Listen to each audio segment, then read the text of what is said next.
నమస్తే Devi, welcome to off the record. తెలంగాణలో కమలం ఎదుగుదలకు సంబంధించిన అత్యంత కీలకమైన సీక్రెట్ రిపోర్టు ఢిల్లీ పెద్దలకు చేరిందా? పార్టీలో సమన్వయలేమి, నాయకుల మధ్య గ్యాప్ లాంటి అనేక ముఖ్యమైన అంశాలకు సంబంధించిన సమాచారాన్ని చాప కింద నీరులా హైకమాండ్ తెప్పించుకుందా? అసలు రాష్ట్ర నాయకులు ఎవ్వరూ ఊహించలేని వ్యక్తి ఒకరు సమగ్ర సమాచారాన్ని పైకి పంపారా? దానికి సంబంధించి అధికారికంగా ఎలాంటి కన్ఫర్మేషన్ లేనప్పటికీ అదే నిజమా? డీటెయిల్ రిపోర్ట్ ఎవరు పంపారని స్టేట్ పార్టీలో చర్చ నడుస్తోంది. తెలంగాణ బీజేపీలో ఎప్పుడూ ఏదో ఒక రచ్చ. కొన్ని పైకి కనిపిస్తే ఎక్కువ వివాదాలు లోపలే పెరిగిపోయి అంతర్గత కుమ్ములాటలకు దారితీస్తున్నాయి. పార్టీలో పాత కొత్తల పంచాయతీ ఇప్పటికీ తేలలేదు. ఎప్పటికి తేలుతుందో ఎవ్వరికీ తెలీదు.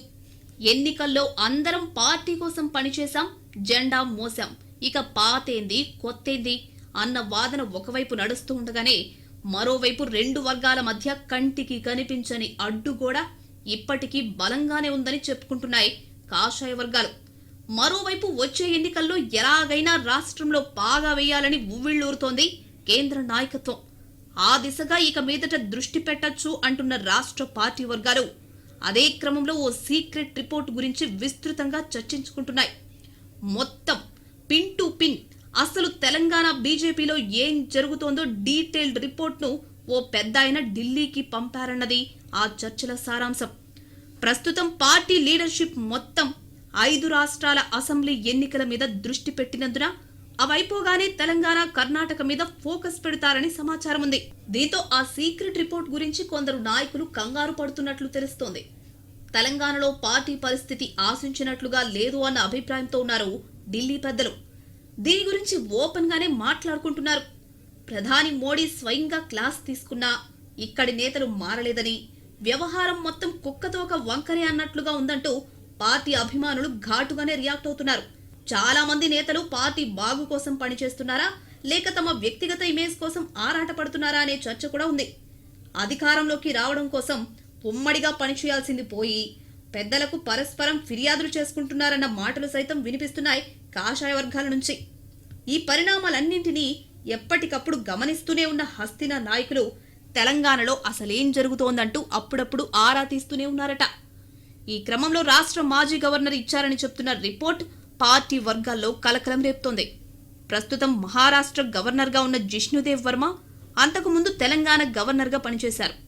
ఆయన మహారాష్ట్రకు వెళ్లడానికి ముందు తెలంగాణలో అసలు పార్టీ ఎలా ఉంది, నాయకుల తీరు, తీసుకోవాల్సిన చర్యల గురించి ఒక పూర్తి స్థాయి రహస్య నివేదికను ఢిల్లీ పంపినట్టు తాజాగా పార్టీ వర్గాల్లో చర్చ మొదలైంది. తెలంగాణ నుంచి వెళ్లడానికి కొద్ది రోజుల ముందే వర్మ ఆ రిపోర్ట్ ఇచ్చారంటూ పార్టీలోని అత్యంత విశ్వసనీయ వర్గాలు చెప్తున్నాయి. ఆ నివేదిక సంగతి కొందరు ముఖ్య నేతల దృష్టికి వచ్చిందని, ఒకరిద్దరైతే దాని గురించి డిస్కస్ చేసినట్లు కూడా ఇప్పుడు మాట్లాడుకుంటున్నారు కమలం లీడర్స్. దీంతో ఆ రిపోర్ట్లో ఏముంది అంటూ ఆసక్తిగా ఢిల్లీలో తమకు తెలిసిన నాయకుల్ని ఆరా తీస్తున్నారట స్టేట్ లీడర్స్. తెలంగాణలో పార్టీ పరిస్థితి, నేతల మధ్య సమన్వయం లేకపోవడం, క్షేత్రస్థాయిలో ఉన్న ఇబ్బందులు, ముఖ్య నేతలు వ్యవహరిస్తున్న తీరు లాంటి చాలా అంశాలు ఆ రిపోర్ట్లో ఉన్నట్లు తెలుస్తోంది.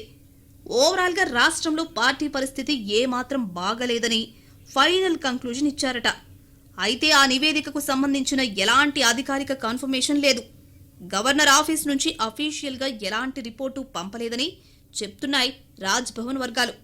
అధికారిక ధృవీకరణ సంగతి ఎలా ఉన్నా జిష్ణుదేవ్ వర్మ రాష్ట్ర గవర్నర్ గా ఉన్నప్పుడు మాత్రం పూర్తి నివేదిక కేంద్ర పార్టీకి చేరిందని బలంగా నమ్ముతున్నాయి తెలంగాణ బీజేపీ వర్గాలు.